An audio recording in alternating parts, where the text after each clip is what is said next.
Hey, everybody. It's good to see you guys. Thank you so much for being here with the community. I am so excited for today's content because this is a concept we haven't actually covered before, and I realize it's a bit of a blind spot for a lot of agents. And so, by the way, my technology is moving around. I'm in a little bit of a different location today, so I apologize if I'm finding where all the buttons are located and so forth. But thank you guys for being here. And I would encourage you to invite a friend today, because the number of agents I see out there who are putting listings out to market that are looking in a way that I think could look a million times better is pretty unfathomable. And there are some easy tools. We're going to cover some easy strategies today, and it may be stuff you've never heard of, which is great. That's the whole idea. So this is not about making anyone feel good or feel bad. You should feel empowered to move forward, and that's a great thing. But always controlling listing inventory is a really powerful deal. All right, we're going to get pretty niche today, which is exciting. I love this because this is where we can get really picky about the way that we bring things to the market. And my perspective on retouching and staging and a lot of things having to do with how we present a listing is that it's actually reflective of your brand. In other words, your identity as a real estate agent is tied to the way that you bring properties to market. And I was lucky early on to have a lot of great mentors in this capacity. People who were putting things out there every single time. It looked like it was out of Architectural Digest and HGTV had a baby, right? It was incredible. And it didn't matter. It was like, oh, I'm bringing a $1,000, like a little mosquito fart of a trailer park house to the market. Doesn't matter. It looks like $1 million property, right? And I tend to live in that space. So we're going to talk about how do you do that? There's some things that happen before we do things like photo shoots or Matterport shoots or video walkthroughs, those types of things. There's the things that we do at the event, meaning the event being the photo shoot. I like to call it prom, right?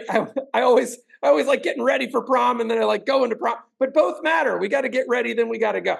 And then we've got the prom pics, right? And those matter too. And in our case, we're going to talk about retouching those and what can that do. And by the way, there's hard data out there. I would encourage you to look it up for yourself. I didn't pull it all together for today's presentation, but what I will tell you is if you start getting in the habit of retouching your photos, really capitalizing on high-end photography, and we're going to define that today, right? Because everyone says get good photos, but if your let's say perspective on what good is might not be as developed as somebody else's, then they will have a better good photo than your good photo, right? So we're going to talk about what to look for, very specific technical terms, and ways that you can start to drive the efforts and efficacy of your photographers, of your videographers, because remember, they work for you and you work for your client, and all of this ties right back to your brand, right? So I see some great friends on here. I see Krista Halewood, I see Jackie Twyman, John Sellers.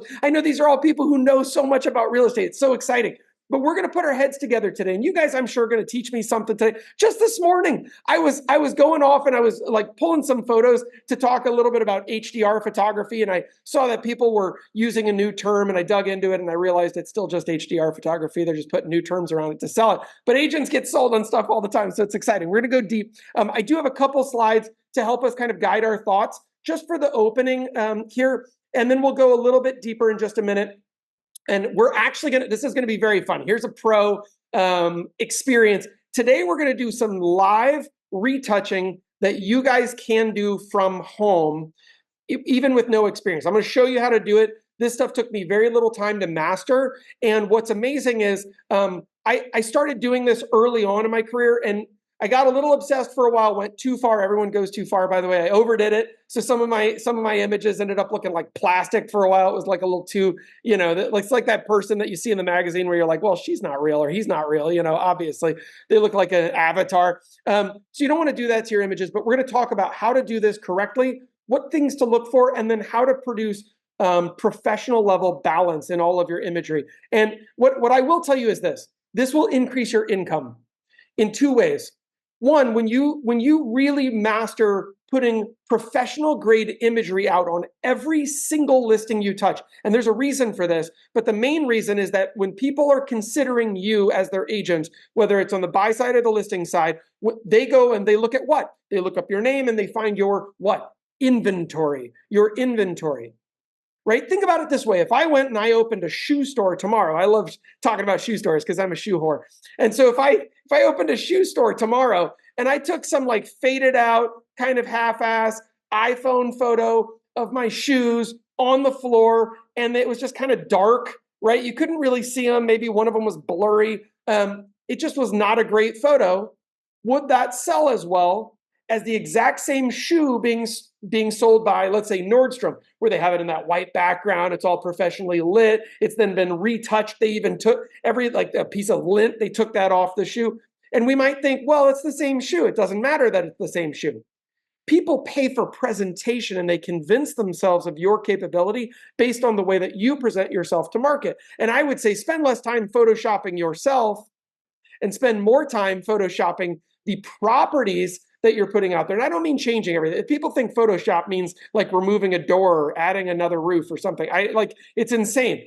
Photoshop can mean creating color balance. It can mean creating white balance. It can mean creating clarity and focus. And we'll talk about all of these little terms. You're not going to get a doctoral degree in photography today. You don't need one. You need to hire great photographers, but then you might need to be able to still go back behind. Like we always pay absolute top dollar premium pricing. Sometimes we do a twilight shoot and a daytime shoot, same photographer, and we pay twice, 3 times as much money, don't care. And then we still go through and retouch them ourselves, and then we send them off to a retouching crew. And you're like, isn't that a lot of money? Yes. But when people see our listings, they're like, I want to work with that. So your listings are out there advertising and creating more what? Listings for you, right? You want your listings being your best marketing. So we're going to talk about how to pull that off. All right. Let's see if I can get my screen up here. Hopefully, there we go. All right, so how to present listings that sell right away. And this is an exciting concept, right? How many people love taking a listing and then watching it sit on the market for 6 to 12 months and just languish, right? Absolute murder, anger, stress, sadness. We're just like, and then your clients are calling you instead of you calling them, right? Because you're shame hiding at home in the dark because it just takes too long. We've all done it, by the way. I've done it. And it's awful. It's usually a disparity between pricing and presentation.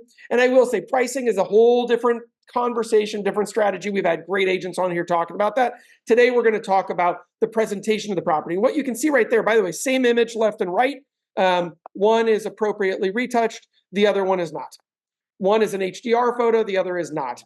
Right? So we're able to pull different types of things out of that photo on the right than the one on the left. Now, can a bad photo be fixed? Yes, it's okay. Not perfectly, not every time, but certainly we can zhuzh it up and get it from a D- to a B+, and that's going to be a really great improvement. All right.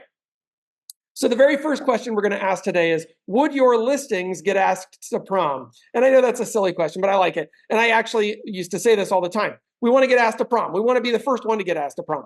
What does that mean? It just means we need to have a certain look, feel, and there needs to be some attractiveness to what we're presenting. We cannot expect the homeowners, hear me on this, it's not their fault that they have no taste. It's not their fault that they don't know how to present a property. They are not a what? Real estate professional. Who is in this transaction? Hopefully you. If you're the listing agent, it's got to be you. You are driving this entire crew. They all work for you. The photographer, the videographer, the retouching, all that stuff, it works for you. It could be you. Ideally, it's probably someone else. So there's this importance of first impressions, guys. A first impression is crucial. But by the way, your listing photos aren't just the first impression. And I would love it if somebody hit me up in the chat. By the way, I'll try and watch the chat to the best of my ability here. But how long do you think, on average, somebody spends in a listing when they're actually doing a tour? Average amount of time in a listing doing a tour of a property. Is it 2.5 hours? I'm picking something sarcastic on that one. Somebody just unmute and blab it at me. Okay, there we go. Okay, Emily Stagg and Cynthia Gonzalez both agree. 15 minutes. I would agree. It's about 15 minutes. Maybe 30, Jackie, exactly. If they're what? If they're interested, right? They start liking the house. They're touching the countertops. They're like sniffing the walls. Right now, once the house becomes scratch and sniff, then we know they're in like Flynn, okay?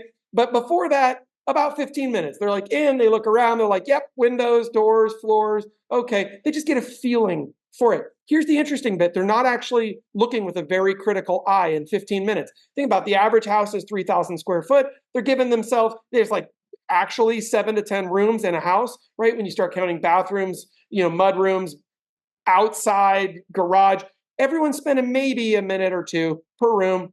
They talk to the agent. They're not even looking at the house while they're talking to the agent. Then they what? Leave. Then they go home and they're trying to figure out which one they're going to write an offer on. What do?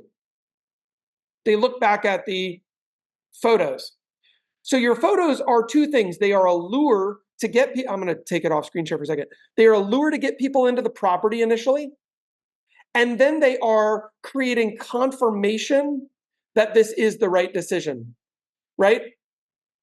The best ones are the ones we walk in and walk back out. Yeah, I love that. They walk in, they smell it, smells like farts, they leave, right? Yeah, I've been in that one too. So you can't, there's certain properties where it's going to be a little bit more challenging. You're going to have to hit it with some ozone bombs, all right, while the owners are in it. No, I'm just kidding. Don't do that. All right, so what do we have to do then? Well, first off, the presentation of our property helps to reinforce the buying decision. If the person comes in and it feels great, and we're going to talk about how to pull that off, that's awesome, right? Have all the lights on, nice, bright, airy, make sure it smells great, right? Smells great doesn't mean smells like anything. I feel like scent neutral is the right answer. Everyone has opinions on this stuff. I'm just going to blab opinions today. So you guys might totally disagree. And if you're selling a lot more houses, kick ass, take names, that's incredible. There's more than one ways to skin a cat.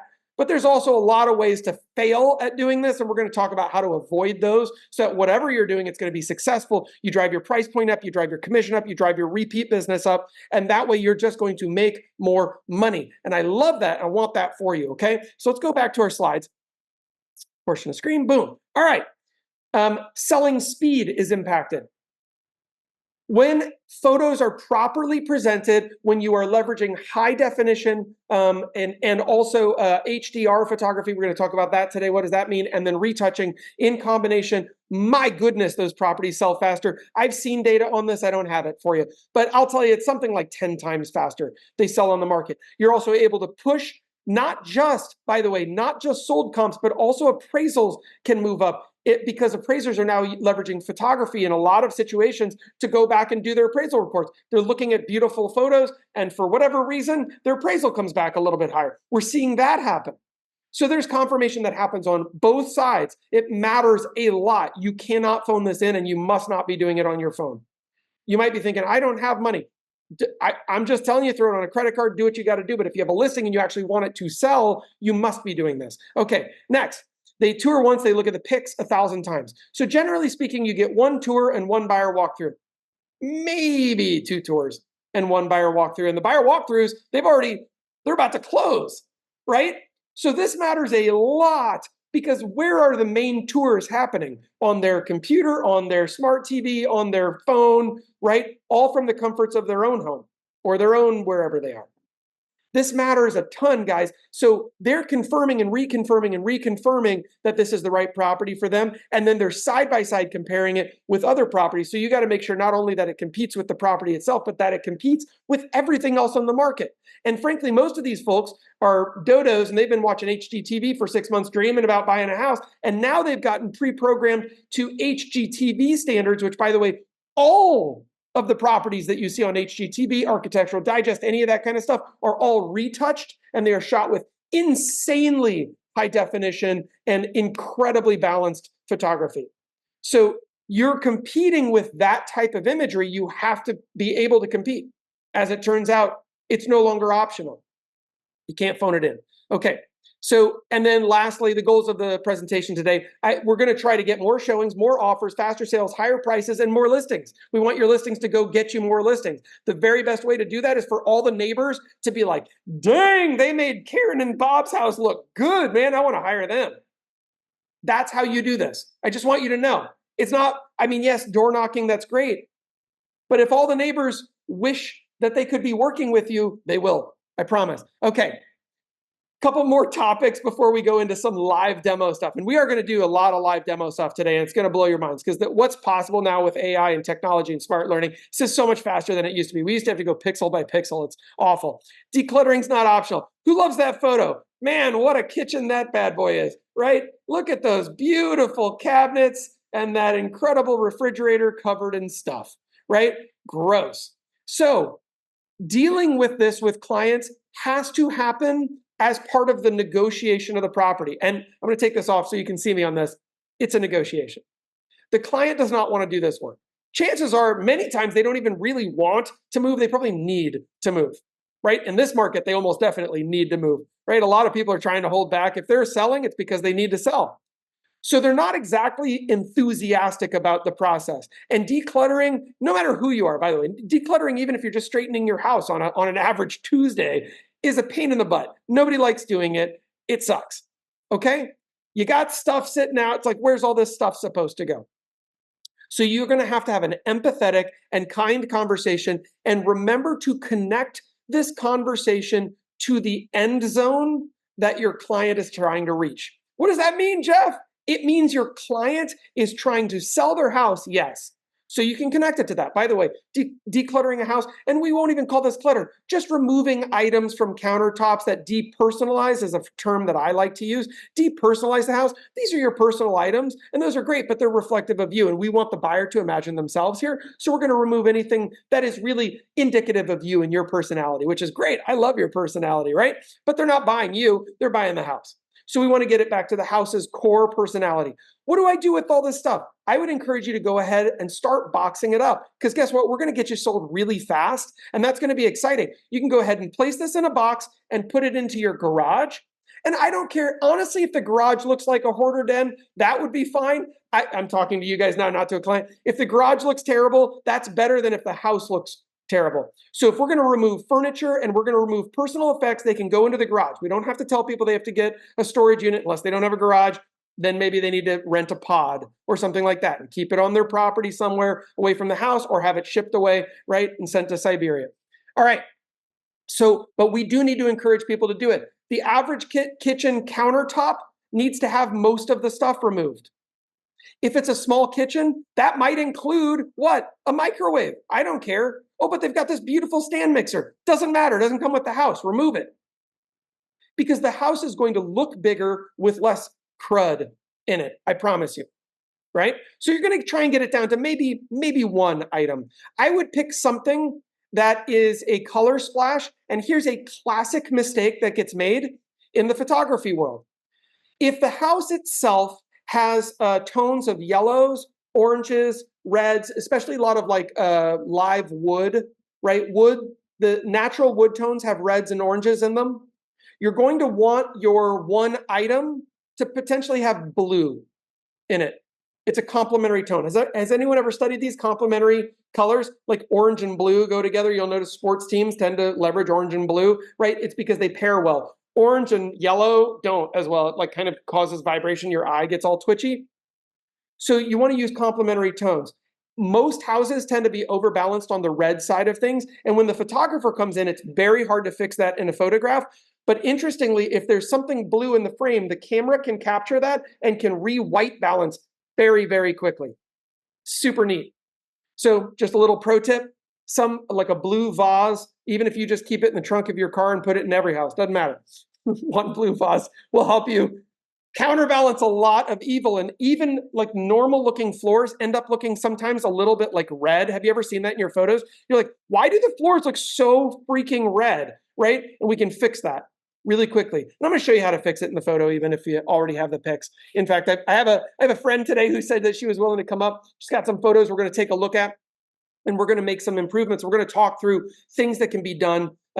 Today, we're going to talk before and then during, after. If you've already got pics that are out there and you don't want to redo them, that's great. We'll talk about how to fix some stuff. So storage solutions, right? Have them go get some bins. Have them keep surfaces clean and clear. John Sellers, my man. What's up, buddy? Hey, I thought what you said there, and I want to come back to it, was this idea that, the pictures start before the pictures, Mm-hmm. and that it's a negotiation. And, we all go into houses that are nice, but they still have a lot of clutter. Yeah. And how do we, as professionals, again, communicate in a way that makes them feel okay about doing what they need to do? Totally. It's sales, right? It's just, Yeah. And that's, again, it's like we're always selling. And how do we do that? And sometimes we're insecure about it. We don't know if, we're making the right choices. But the truth is, most agents are going to make better choices than the seller's going to about what they need to do. And that's at a negotiation. I love what you said too, is that we'd like to have every part of the house clean, but at the end of the day, a garage with a lot of stuff just isn't that big a deal. It Not just at all. yes, if you've got a perfect house and you got a perfect garage, that's fantastic. But I will take a perfect house and a junky garage. Now it doesn't mean dirty, it just means stacked with boxes and all those things out there. So I think that's so critical, guys. Just that makes so much difference in the kitchen, in the living room, getting a few things out, um, how a house looks. And it's weird because the truth is, a few items in a house actually makes it look bigger than a vacant house. Yep. So there's a way when if you have too many items, it looks small, and if you have not enough, it looks smaller. Yep. So Yep. something to think about. Just wanted to add that, Jeff. No, it's super good. And for anyone who doesn't know, John was one of my very first mentors on this, and he and his wife do flips as well. And what I've noticed is like when you look at some of the properties that John and Jill, his wife, bring to market, absolutely extraordinary. And staging is such a consideration. And I know you guys are really thoughtful about that. Do you use live staging, or do you do virtual staging, or a combination? We really haven't done virtual, which has really come into play the last 2 or 3 years when we're not doing as much. Yeah. So, a lot of it depends on the market.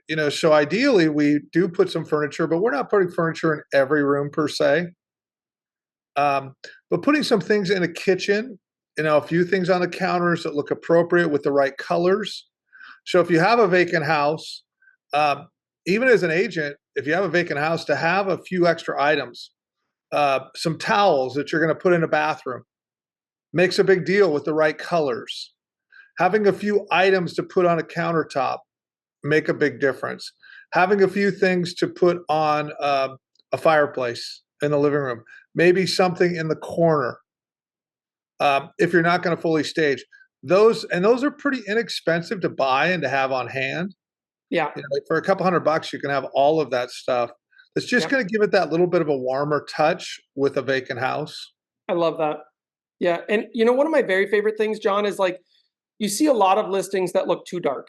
This is something, it's kind of an overwhelming trend that I've noticed, right? I'm out there looking at properties and I see houses and they just look dark. And you know that they're not dark because I can see that they're not dark. There's a lot of windows, but there's affectations that happens due to photography. And we can talk about how to fix that stuff today. The other thing is you can stage using lighting. And I think it gets missed sometimes. Like we're looking to put extra stuff sometimes into a house. And sometimes just a well-positioned, beautiful kind of modern-looking stand lamp or something like that, that maybe shines up. It with the right type of photography, that will create an amazing effect in the house. And lighting really, really matters. So we'll talk a little bit about that too. But I'm glad you're And here. I think even as well, guys, is that you can't trust all professionals to photographers to actually photograph what you want. So we just put a house on the market in Cottage Grove, so it's 3 hours away from me. So we couldn't bring all of our staging equipment. So we basically picked out, and it's a vacant house. So we picked out the things like I just talked about. What's going to go in the kitchen on the countertops? What's going to go in the bathrooms? What's going to go on top of the fireplace? And I get in there, and we had done a laundry room in the downstairs area, and it was weird because they didn't take the pictures right. So it was weird how they took a picture of the inside of the laundry area, but then you couldn't tell how you were getting into it. They didn't correspond. So I'm like, hey man, that's not right. You need to go do that again. So we can't be scared to actually tell those guys, wait a minute, you missed something like this because it just didn't fit right. And then Jeff will probably talk about the order of pictures too makes a big difference in how you're doing things. Oh, I love that you brought that up. Yeah, Yeah. because I'm a guy that really loves to go quickly into a kitchen if that's where. So for a lot of our remodels, the kitchen is pretty amazing. I want to spend more time there because I know that, and I like to do a path of how people are going to walk the house with the things I want them to see first. So, Yep. anyways, Jeff, enough for that. But I just wanted to share that with you. Well, jump in anytime, man. It's great to have an expert of your caliber on here. And the thing is, it for anybody who's kind of new to thinking about this, or maybe you're just trying to stretch yourself to think differently today. absolutely the order of photos matters a lot. I don't even handle that when we're doing our presentation. Lexi does all of that for us. She thinks so strategically about that. And she also brings a uniquely female perspective to how she wants to. I'm just not good at it. Actually, maybe it's not that she's female. Maybe it's just that she's good and I suck at it. But Jeff, I'll add one to that. This house we just sold, I'm like, I looked at the pictures and there's a stump in the front that we decided not to get rid of. yep. So I look at the picture and I'm like, he has a picture of the stump. I mean, the house where the stump is showing. And I'm like, what photographer would do that? Like, I mean, it's literally 30 feet in front of the house. So he could either take an angle shot Right. where we're not going to have it, or he could cut it out. And I literally had to go back and say to the agent on this, because I'm not doing it, is like, hey, you need to have that redone, get that out of there, have him cut it, have him take another picture, because it's just, why would we have that in there? We have the ability not to have that in there. Right. And it's not lying, it's just controlling what people actually see. When they get there, it's really not that big a deal. But in that picture, it was like, oh, the first thing we're going to see is a stump. Well, that's pretty stupid, so. Yeah, no, I totally agree. There's a lot of that kind of stuff. And I will say to anyone who's thinking about this, remember that your photographer works for you. Unless you're married to them, they work for you. And even then they work for you. So, but be mindful of this. And it's not to be rude, but it is to have exacting standards, because it is okay for you to have unbelievably high standards and still be nice.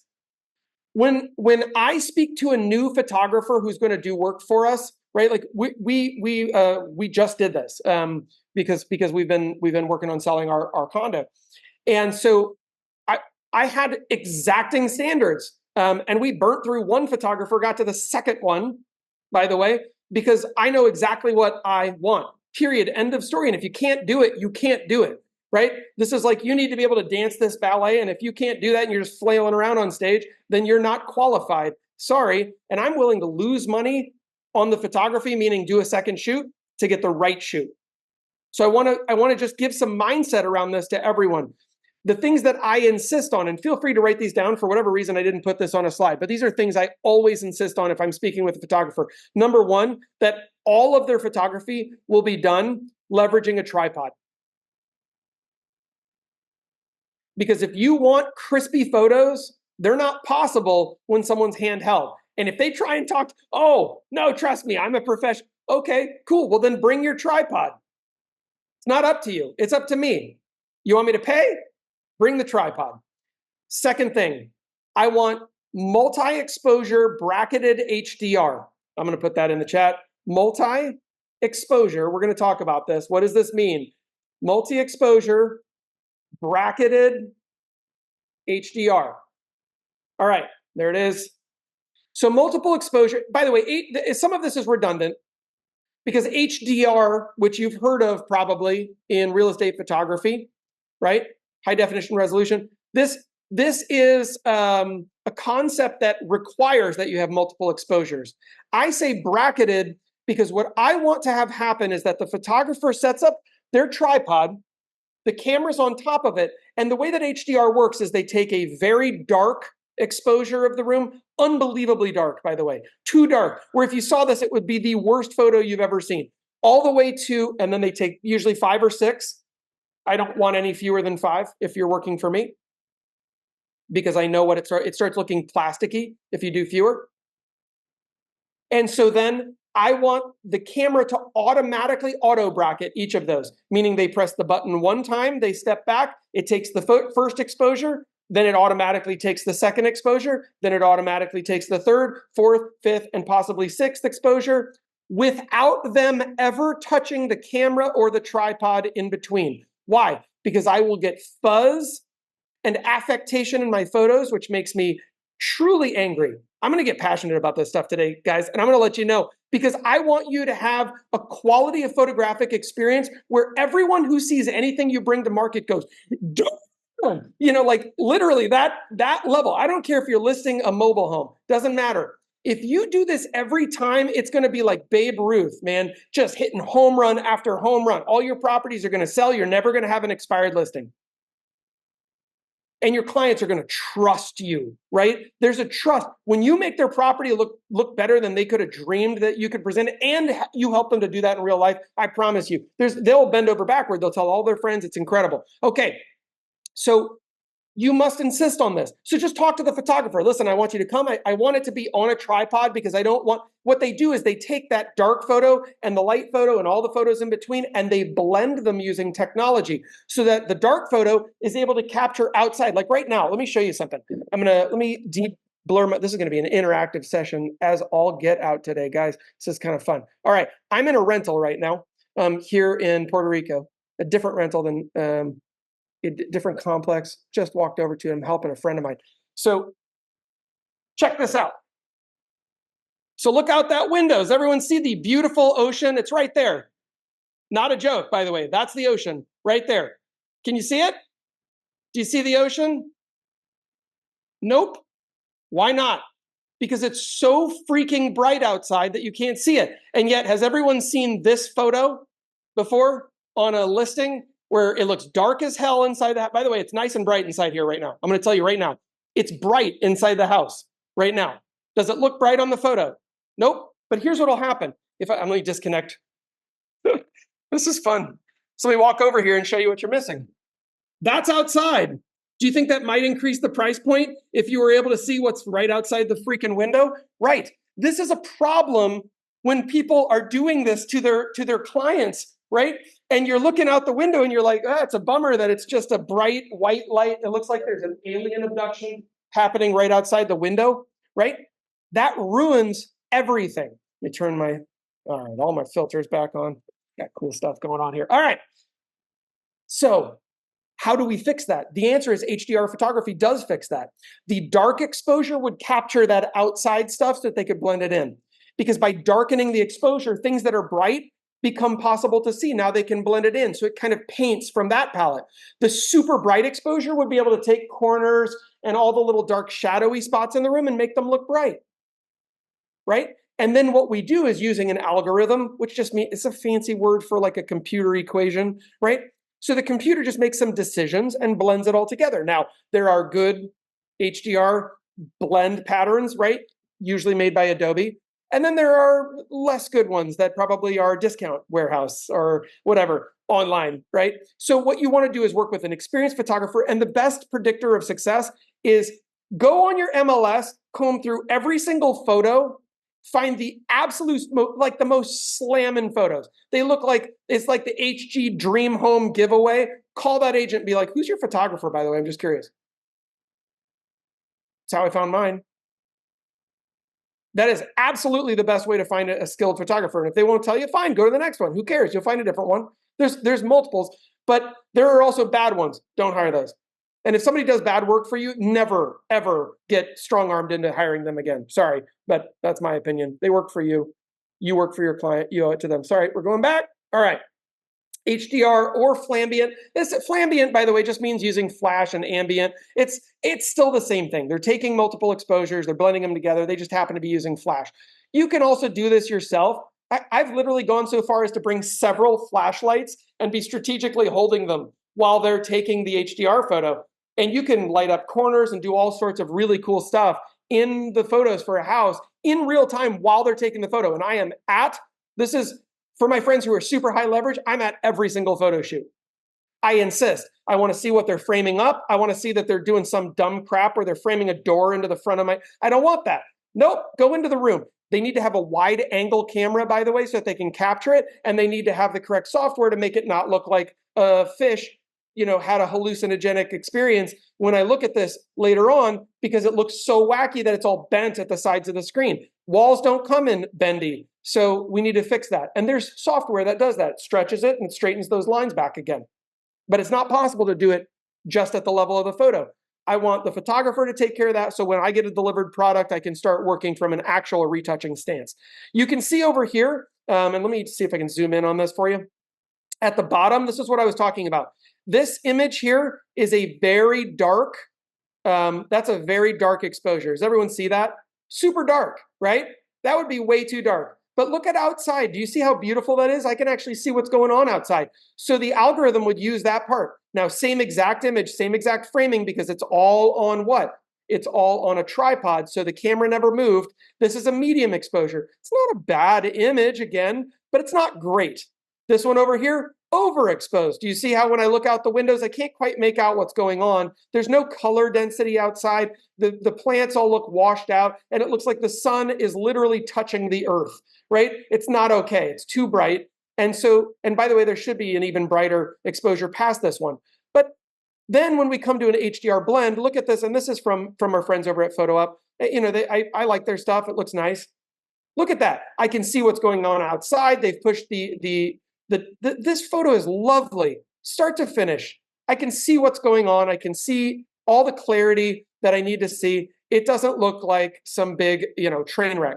So we need HDR. This is high dynamic range photography.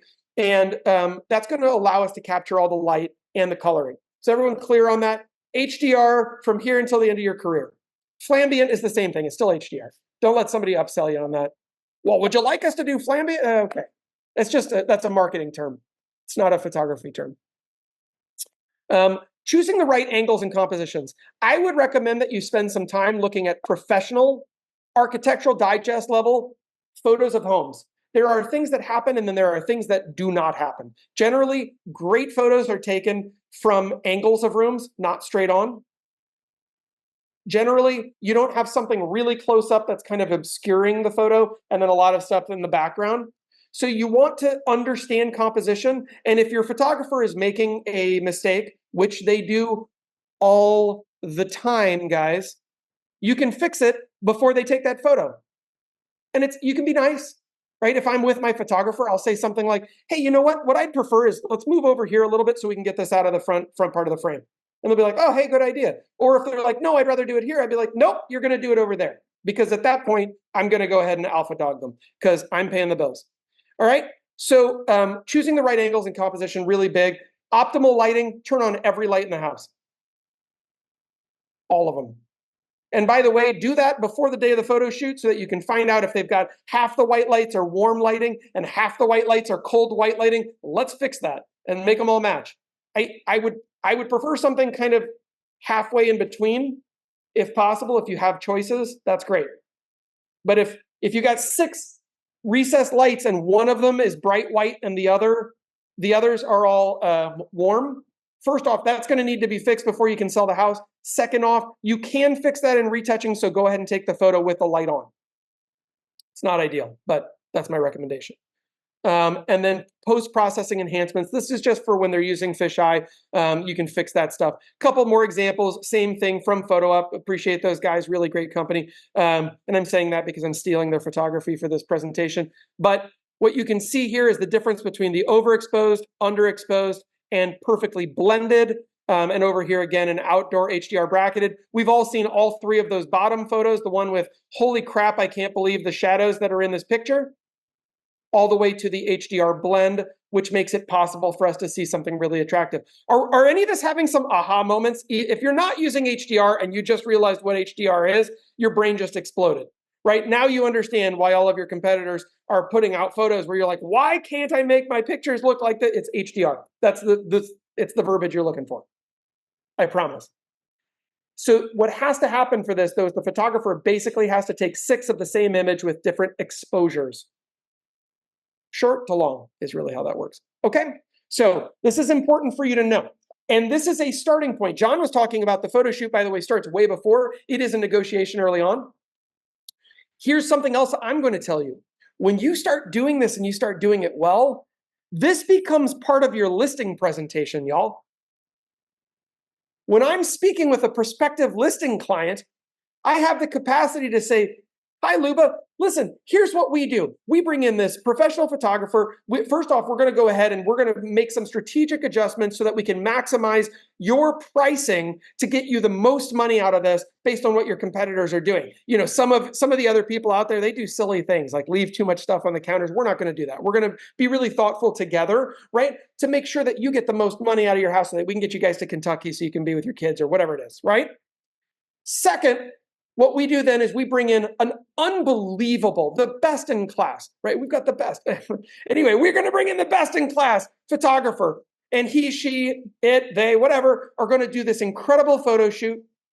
And they use this photography technology. I mean, it's cutting edge, guys. They're going to take 6 of the same image, and then they have satellites linking up in outer space, and there's teams in Japan going crazy, and there's a hamster spinning on a wheel. I don't know what they do, but they make it look beautiful, and then they send it to us, and we're going to send it off to our team of retouchers. I can talk and speak life to this with people in a way that will make them excited, because I will tell them, listen, it's not just about putting your house out there looking okay. We're trying to make sure it gets asked to prom, right? And I love telling people that. And we're good. We're really good at that. In fact, I think we have just about a 100% track record. I'm not sure we ever let anything expire. How cool is that, right? You got to price it, right? You can't price a $200,000 house at 1.2. But nonetheless, if you're close, you can even push the market with this strategy. It's pretty great. Let's keep going, because I want to do the live stuff. That's really where it's going to get very fun. Next, staging means moving things. Staging doesn't mean adding crap to the house. It could mean subtracting a lot of stuff from the house. And this goes back to John's earlier point about moving stuff into the garage, right? It could literally mean something as severe as the bonus that we have over there, no pink walls, right? If somebody's gone in and they have a Disney princess daughter, that's awesome. And I want you to love your daughter with all your heart. But the next person might not have a daughter. They might have a need for an office. And your house now looks like Toys R Us exploded inside of us. We can't do that, right? There's a way to say this with a lot of heart and compassion. However, what we can say is, listen, we're going to try to make this the best fit for the most buyers. And that's going to help you minimize your time on market, right? Nobody wants to vacuum every day for 6 months. And when you do get offers coming in, we want to make sure that those offers are as high as possible so that you guys get the biggest check at the title company when you sell. The best way for us to do that is to do a little bit of the moving work before we ever even take photos. And by the way, if you are an agent and you're feeling anxious and urgent, I got to talk to you straight up here. When you need that paycheck to pay your bills, you make mistakes. Everyone knows this. When you need the paycheck to pay your bills, you make mistakes. Meaning, if the client needs to remove some furniture from the house and they need to get 2 or 3 walls painted, and they need to remove or replace a window that got broken, which we can't just leave broken, because that's going to be, literally every client's going to remember it as the broken window house. That might take a month to do. You can get the listing signed today, but you can't go live for a month, guys. And you need to have the patience, right? It's like William Wallace when he was like, on the front lines, and he's like, wait, and the other ones are running toward him, right? There's that urgency. You're like, we gotta go, but you don't gotta go. You need to wait. And having the patience to wait means you will actually get paid sooner, because the house will sell much, much faster, if at all now, which is incredible. And you will get paid at a higher rate because your clients just got paid at a higher rate. It's an incredible thing. It's also the right thing to do because you're acting as a fiduciary for your clients. And in their best interests means not in your best interests. So be really mindful of that so that you don't let your urgency become their mistake. Okay.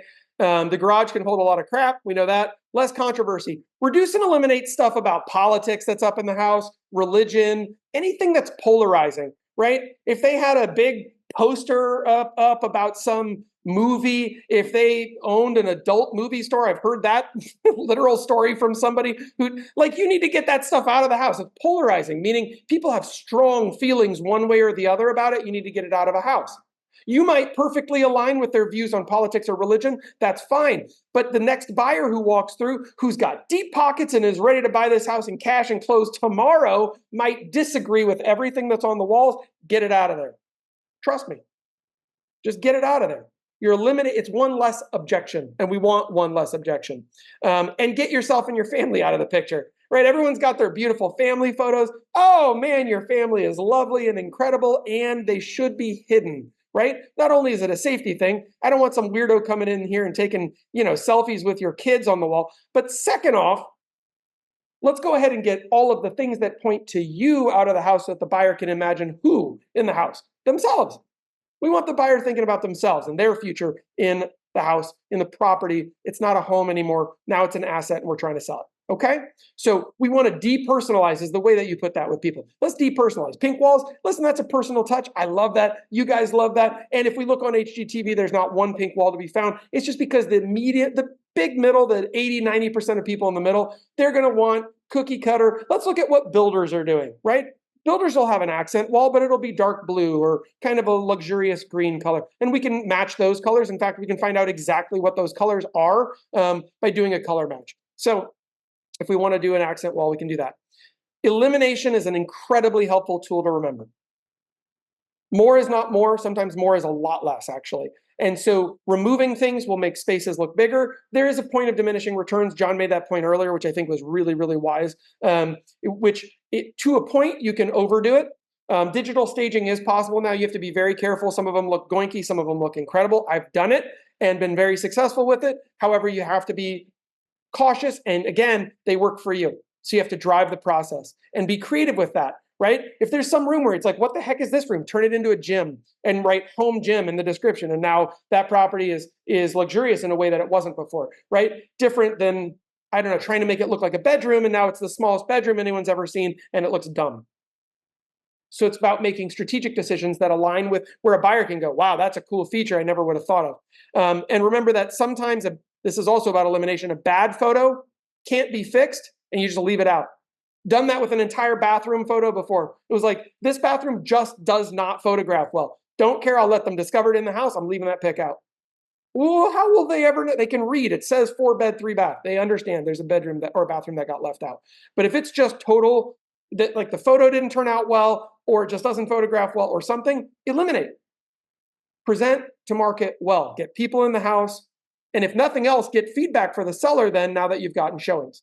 Okay, next up, high quality retouching. So we're going to describe retouching today, and then we're actually going to show you retouching today. In fact, the last 35 probably minutes here are going to be live retouching. You're going to be able to see what's possible leveraging modern technology. And I'm not even the best at this, guys. I would recommend you hire someone to do this, but you can do some of it yourself if it's small stuff, and I'll show you what's possible. I'll tell you what software I'm using, all that kind of stuff. Okay. You can fix mistakes. Do not overtouch. Don't break the rules. That's the big one. I've seen people try to like, oh, there's a crack in that wall. Let me eliminate that crack. You can't do that. You can't do that. In fact, you should eliminate that crack before the photos ever get taken by having the seller hire somebody to come out, be like, listen, that's not going to appraise. Let's fix the crack in the wall in real life. Don't fix that in retouching. That's illegal. It violates almost every MLS rule, right? So you can't do that. But my perspective on retouching is every single photo ever probably needs to be retouched at some level. Now, if you have a good photographer, there's a good chance they're doing some retouching before they send the photos back to you. And if they're extraordinary, they might be doing extraordinary retouching, in which case you're probably paying for it. You're probably in the $500 to $700 range for that shoot. And I think that's fine. I'm very comfortable paying a lot for superior photography. And when I say superior, I mean my listings look better than yours, nanny boo-boo level photography. That's what I'm talking about. Doesn't matter the value of the house, but it's a $200,000 one bed, 1.5 bath. Don't care. Perfect. Let's make it look incredible, sexy, right? And then fixing mistakes. Some easy stuff we can do, and it's legal, right? You leave the hose out, we can get rid of that.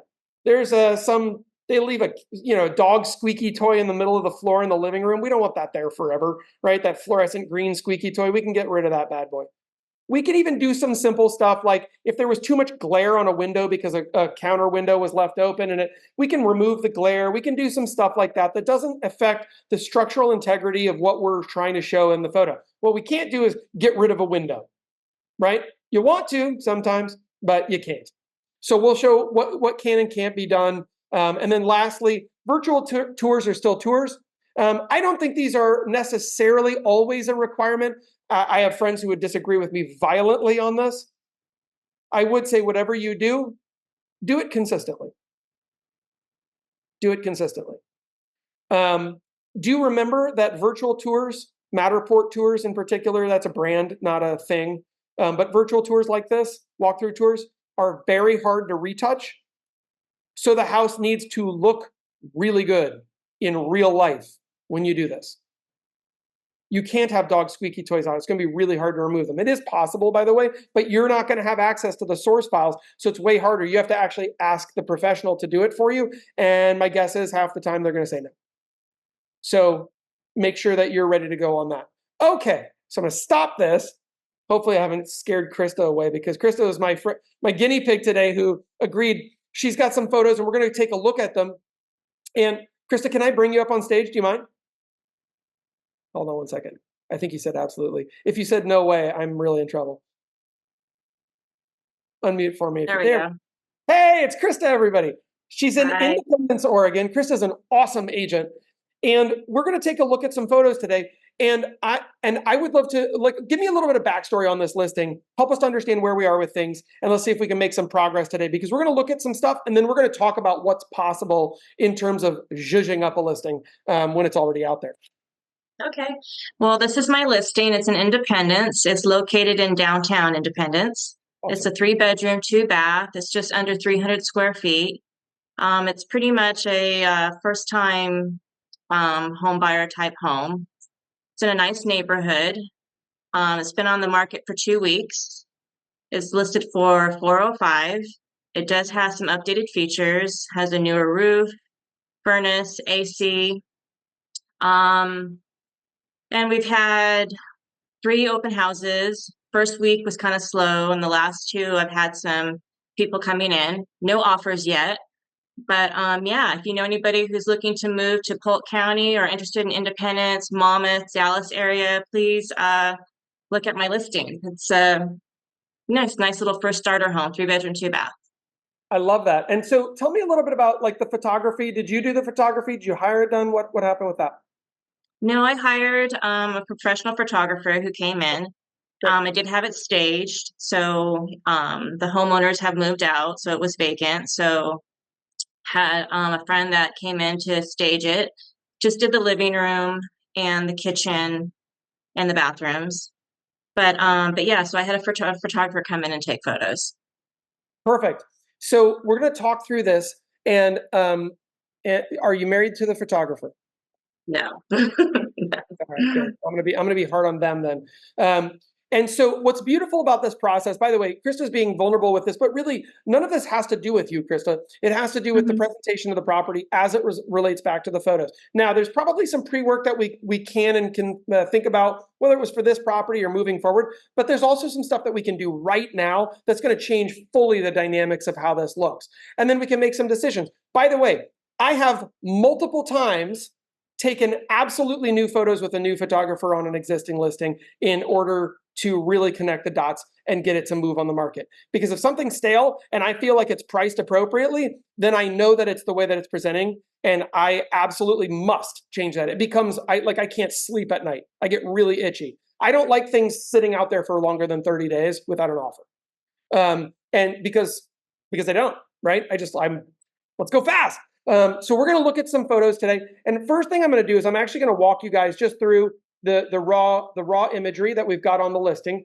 Okay. So, and we're not going to give any qualifiers, meaning good, bad, otherwise. We're just going to look at the house. Okay. So these are all the raw pics from the front. We can see kind of what we're dealing with here. Cute little starter home, right? Very, very Independence. I love this. It so reminds me of all of the beauty of Oregon. Okay. Inside the house. And like I said, we'll talk through each one of these, kind of give some thoughts about there are some visual affectations I'm noticing that are actually a result of the type of photography being used. And some of that stuff we can help. It's awesome, which is really exciting. So we're going to look at this in just a moment, going a little bit deeper here, right? Cute little open concept kitchen, breathes through out into the main living space, et cetera, et cetera. I'm going to show you guys some things. We're going to circle back in a minute, but we're going to do this in a different software. Garage, nice big 2-car garage with all of our earthquake straps. I guess you guys don't have hurricane anything. Earthquake straps in place. That's perfect. Okay, so perfect. That's great. And now what I'm going to do is I'm going to take us over really quickly just to show. I spent a couple minutes on a few of these photos earlier. Literally a couple minutes, because Krista and I talked about this an hour and a half ago, and spent a little bit of time. Now, the program that I like to use is called Pixelmator Pro. It's very similar to Adobe Photoshop, with the exception that it's not a subscription. You buy it once, you have it forever, rather than you buy it every single month for the rest of your life. So I prefer that. Has basically all the same tools, and they tend to open source their design library, which means a lot of people are designing for them right now. So you get a lot of options. Why do I tell you that? Well, because you can save a heck of a lot of money by doing it this way. So this is the software, and I just wanted, this is the original photo right here. You can see over in the side, I've got both the original and then the copy that I'm editing. These are called layers. You can always stack layers. This is also how you do things like announcements, or if you want to say for sale or do a little ribbon, all that kind of weirdness. But we're just going to talk about straight photo editing today. I'm going to show you how we do this. We're going to do this again in just a moment. But let me go ahead and add the layer where I edited. And I did a couple things. One is, we'll notice up here on the ceiling, do you see all this darkness that seems to be showing up? It almost looks like they have like water damage, or there was like fire in the house. Was there a fire in the house, Krista?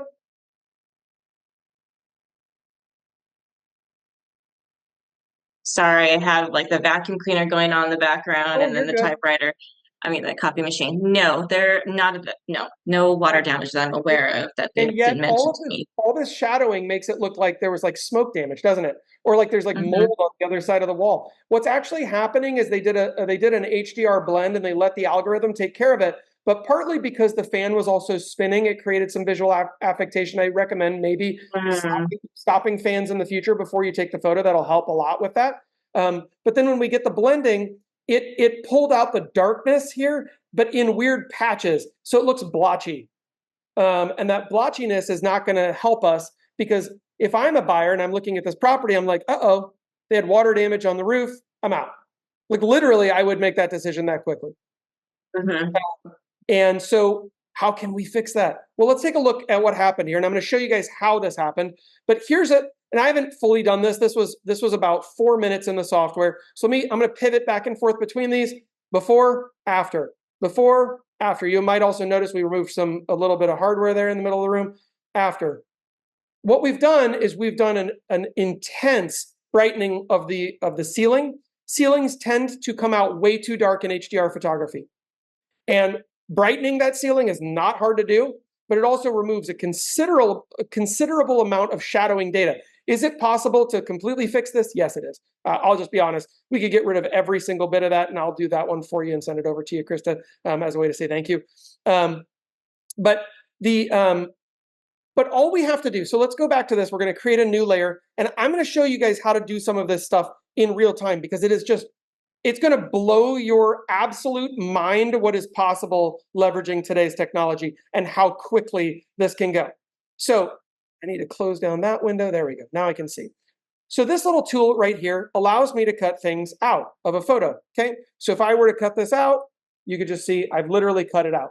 This is a tool that allows me to just simply select part of whatever layer I'm on. I'm going to put this old layer in the back. I'm going to call it old.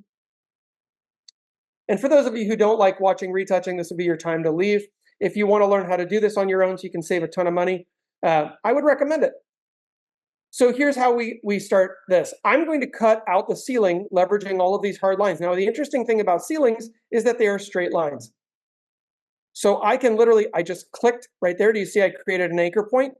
And I'm going to click straight through this one. I'm going to cut around that light. It doesn't have to be super accurate. It's not down to the pixel. Remember, the eye is not that intelligent. But we're going to cut out every little bit of this wall.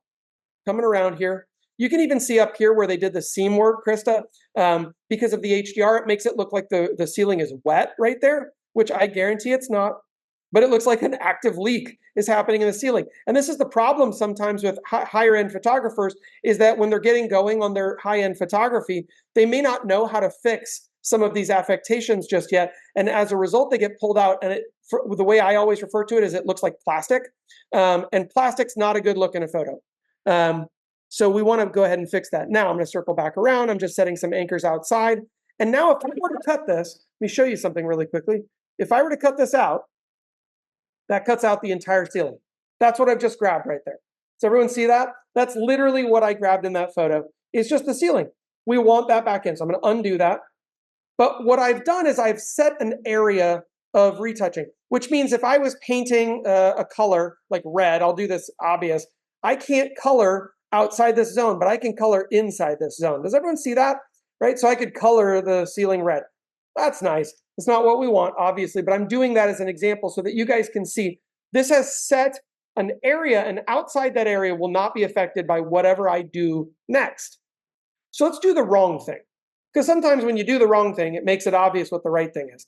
I went ahead and grabbed what's called a darken brush. Darkening really just what that does is it creates a longer exposure, or excuse me, a shorter exposure. It increases the shadows and it decreases the light.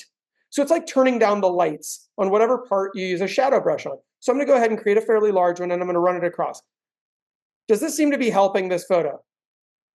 Or shockingly damaging it? Hopefully you're thinking, wow, that's a lot worse, right? So let's undo all of that. Go back here. Where can I get? There we go.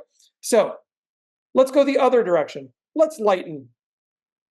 I need to get a slightly larger. I'm going to go to about 15%. If I went to 100%, you could see what this looks like. It's insane, right? That's too much. If I went to 50% or roughly, still too insane, too much. So we're going to come down to something where I could do maybe multiple passes, use it a little bit more like I'm actually using a paintbrush. Up here, that was one pass. I'm going to do another pass there because I can see it's dark. Over here where Krista has the issues, and I like the corners of my photos. I learned this from a professional retoucher, real estate retoucher. Anything that is a corner or a seam should be brightened. Corners of rooms should be brightened. So this is a big deal. What we just did actually really lifted the room. Now I'm going to get rid of all the trim. And what we're going to do is we're going to go back to the original image. There's the difference. Same room. We've not changed where anything's located. We didn't add $1 million feature that wasn't there. We didn't do anything that violates MLS rules. But what we did do is we lifted that room so it doesn't feel like a dungeon quite as much, right? Not a big deal, not Krista's fault. However, the photography has done this, right? And it's really hard to back out of that moment.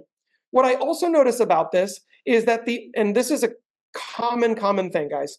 The floors in this room have a lot of orange, the orange palette in them. Do we see that?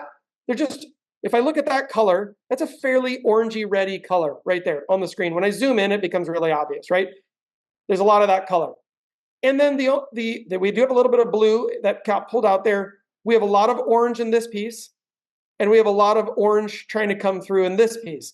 And when I combine all of that with also kind of some of the latent tones that are in the Moroccan rug that's here in the floor, what I get a lot of is orange. Now they tried to balance it. They have a blue painting right there with the sailboats, and they have some type of blue kind of lily orchid, something like that over here on the wall, more of an abstract art piece.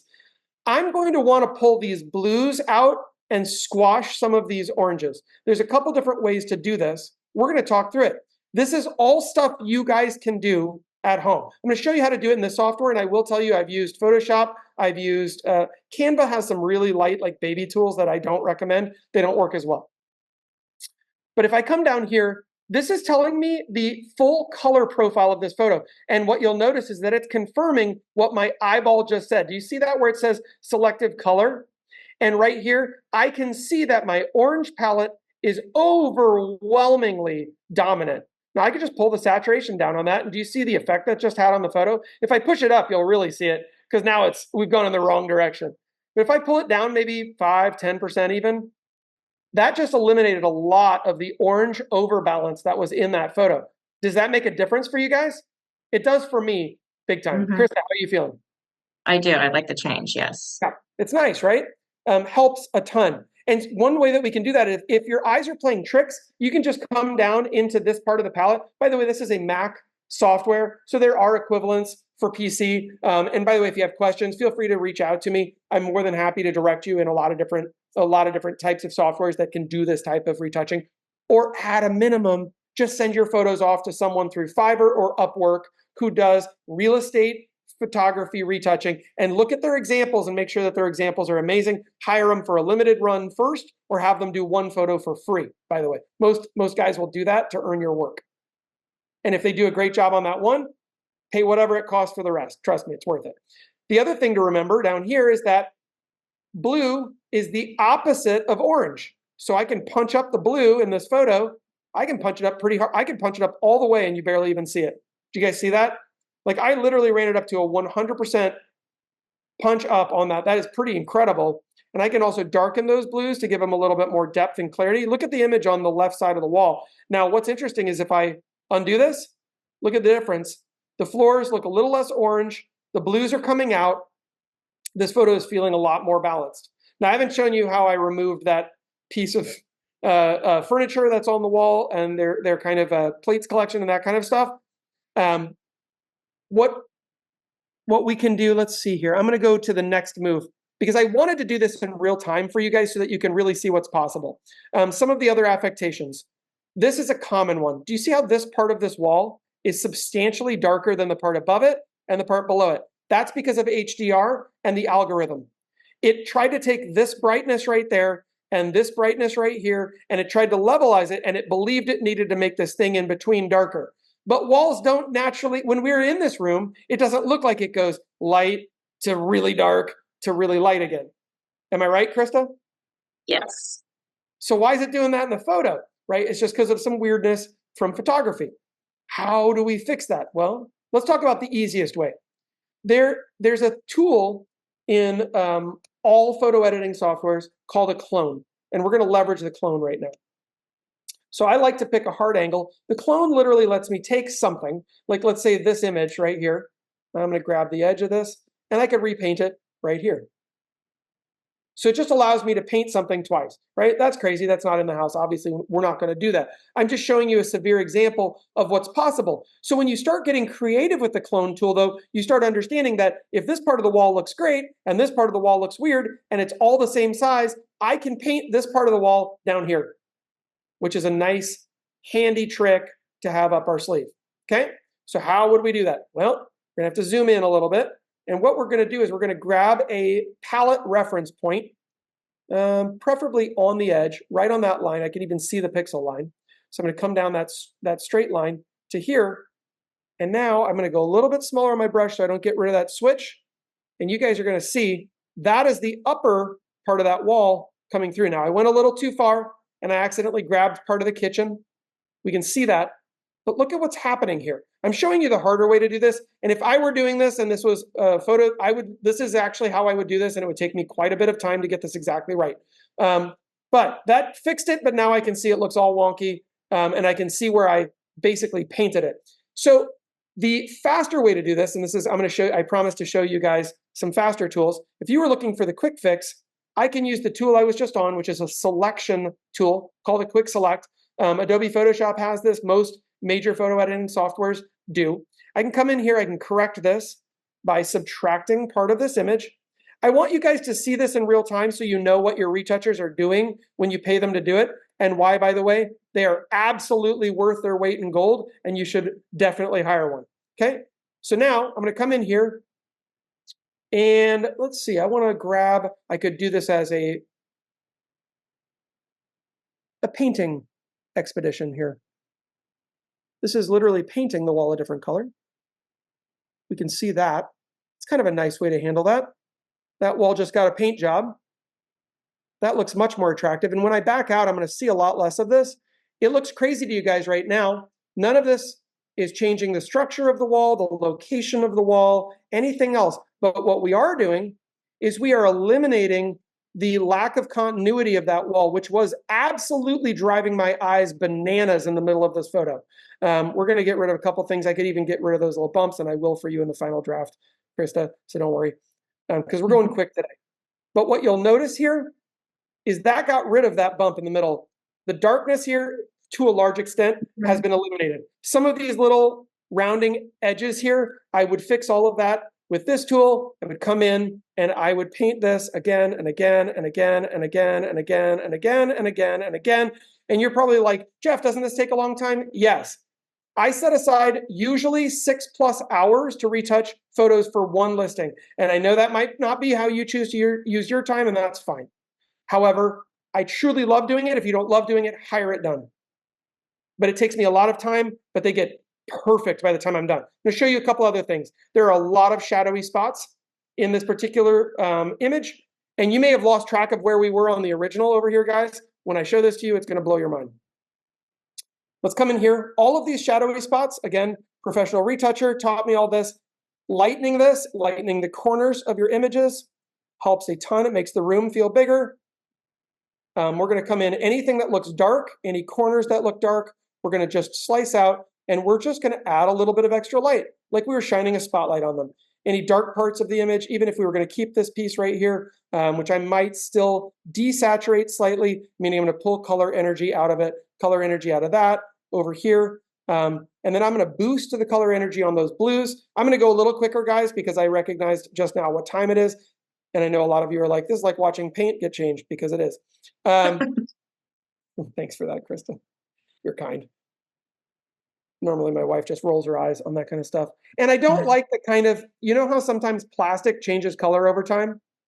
But again, this photograph has made this worse. So I'm going to pull some of the color energy out of that box. I'm going to let it still be almond colored, but not quite as aggressively almond colored. Same thing here. There's reflective energy coming off the floor because we had orange reflection coming up onto this door, and it was making that door look like it's a weird color. And I'm sure it's not that color.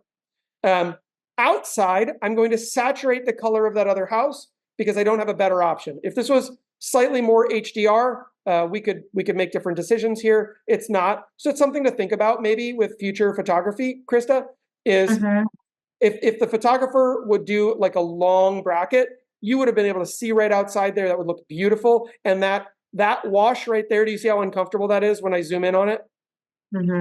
That wash would go away.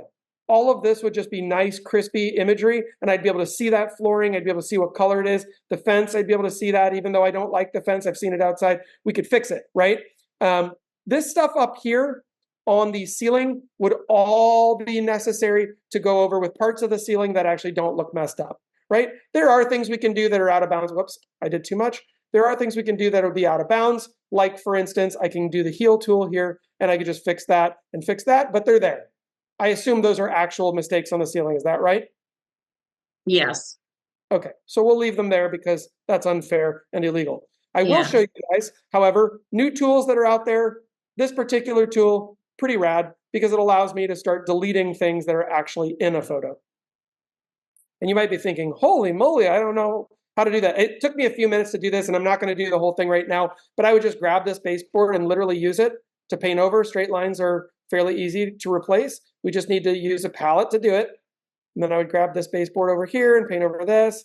And what you'll notice is that thing starts going away. Then I take part of the wall, just show you guys how to do this, and I paint over, usually straight down so I get the same shadowing gradient, okay? And I'm not doing a good job. You can see it's bad, but I did it earlier and you could see what it looked like. This reflection here, I'm gonna have to find strategically parts of the floor that I can paint over here, trying to keep the lining of the wood boards together so that it works. It's tough to do. Is it possible? Absolutely, it's possible. One other thing that can be done, sometimes if a photo feels a little wonk, is you can also retrim a photo. Meaning, I take the photo and I literally say, I don't want that thing in the photo. So I'll just drag it like that. And then I'll retrim this photo. It's like, well, aren't I showing less of the room? Yes, but I'm not sure that that chair was helping anything.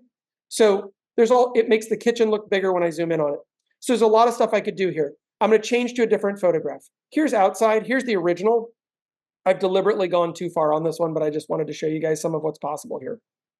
And we'll go even further on this in just a moment. Some of the things I've already done, if you look at the concrete in the middle, I got rid of all the oil stains. Now, you'd have to use your own judgment. If those are stains, that's one thing. If they're divots in the concrete and the owner's I don't not see the photo. What's that? I don't see the photo. Oh, whoopsie. Did you put the photo up yet? Hold on, guys. And how about now? Yes. Woohoo! All right. There's the original. There's mine. Let's zoom in a little bit. Original, mine. Now, what we can see is down here, you can see these spots, right? And when we can get rid of them. However, you have to use some ethics on this. I can't tell if that's a stain. Stained. Yeah, it's stained from their patio cover that they had before. Yep. So what they might want to do is literally just go out there, pressure wash that bad boy, and go ahead and try and match that to the imagery or retake the photo. But if I knew that they were going to do it or able to do it, again, use your own judgment, check with your principal broker, consult an attorney. I don't know what you need to do. Don't do anything I'm telling you, but I will show you that it's possible to make that problem, quote unquote, go away. As for grass, if they've had a problem growing some grass in a spot because they just haven't taken care of it, it's deferred maintenance, etc., I love positioning grass where there's dirt. I just do. If there's a dead spot in the middle of the yard, there doesn't need to be a dead spot forever. Let's go ahead and make it look nice. That's fine. Fairly common in the retouching world. I don't think it's the biggest issue in the whole world. And quite frankly, it could have been that that grass looked great the day that the photo was taken, and then it died because the owners moved out or whatever. I don't know. Again, use your own judgment, use your own ethics, decide what's good for you.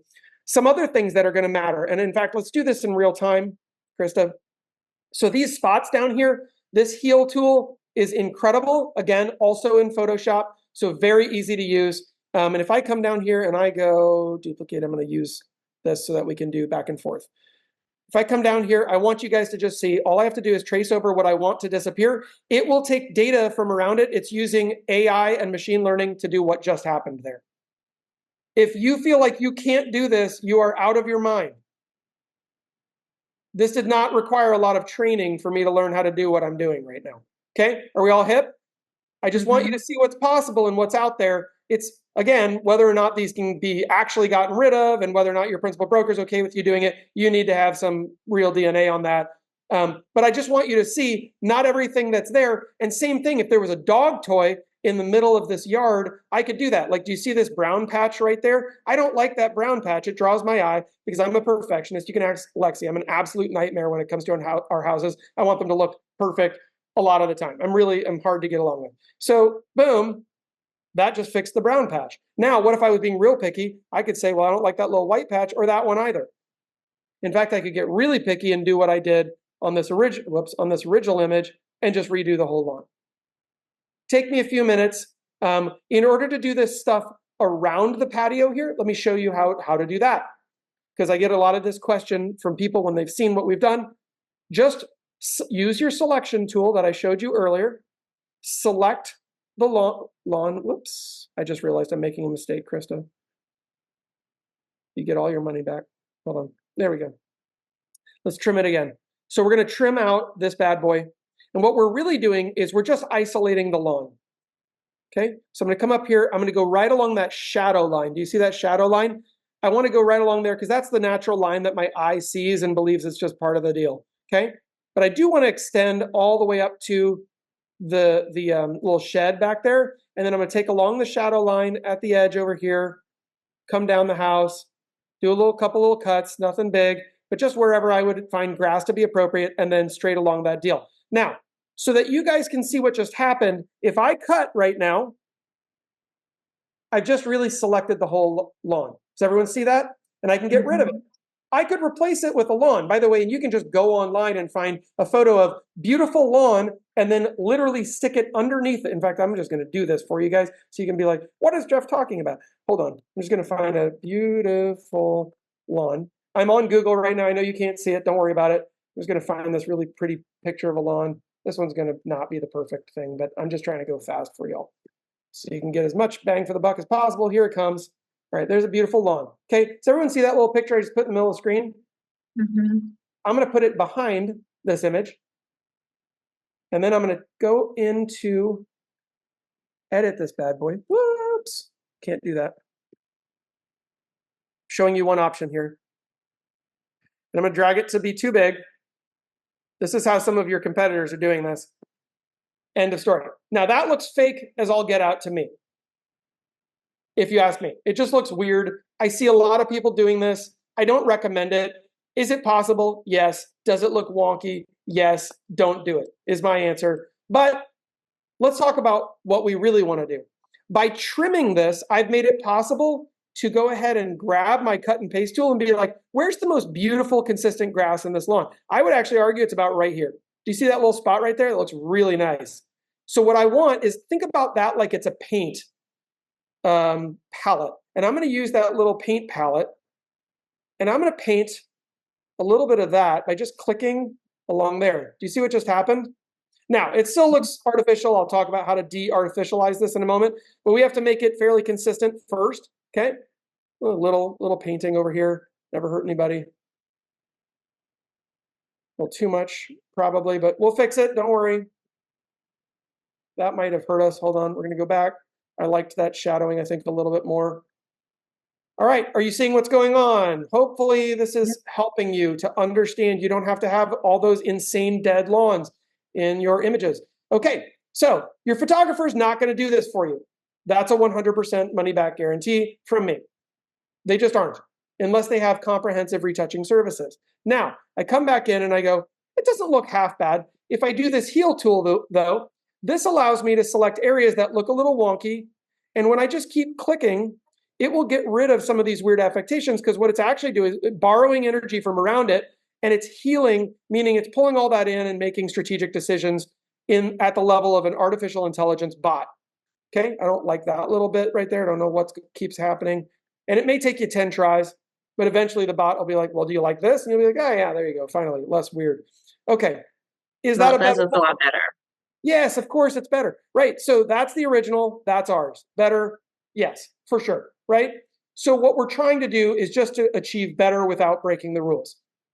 Couple more things with outdoor photos. The sky tends to be overexposed. Neighbors tend to be underexposed, meaning the neighbors' houses are too dark. Right now, the sky is too light. So we're going to fix that. We're going to lighten this fence. What you'll see is it's just kind of brightening up. Okay. We're going to lighten those trees. We're going to lighten under the soffit here, which, by the way, lifts the house. We'll talk about how to fix this in just a minute. I know you might think I'm doing too much. I'm not. It's all fixable. We're going to darken the part that's overexposed. And then we're going to darken the stink out of the sky. Try not to overdo it too much, but just trust me, this is going to matter, because in a moment, we're also going to saturate, which means we're going to increase the amount of blue energy in that sky. Did that make a difference? Yeah, because when people are looking at an exterior photo, what do they want to think about? They're imagining themselves having a barbecue in the backyard, all their friends are over, and they want it to look what? Beautiful. Well, this looks more beautiful than that. It's not overdone yet. We haven't made it look like plastic, and it's better. Is anything here not in the original photo? Yeah, some of the grass, but grass can be fixed. It can also die between the time of the photo shoot and the whatever. So that for me, and I've heard multiple primary reviewing whatever brokers call it this way, this is okay. Some of this kind of stuff could be minimized in terms of the appearance of it, but in general, we've made some serious improvements here. Is this helpful? I hope. Yes, thank you. Yes. Now, one other thing that professional retouchers, what they will do is they will actually use a very heavy-duty algorithm that can full-blown remove the sky, and then they will blur out into the sky. I can show you kind of what that looks like. But generally speaking, it's this. They've now removed the sky. Then they go find a photo. It's the same thing that we did with the turf before. Blue sky with clouds. Okay. And so I'm going to find a really nice, lovely blue sky with clouds.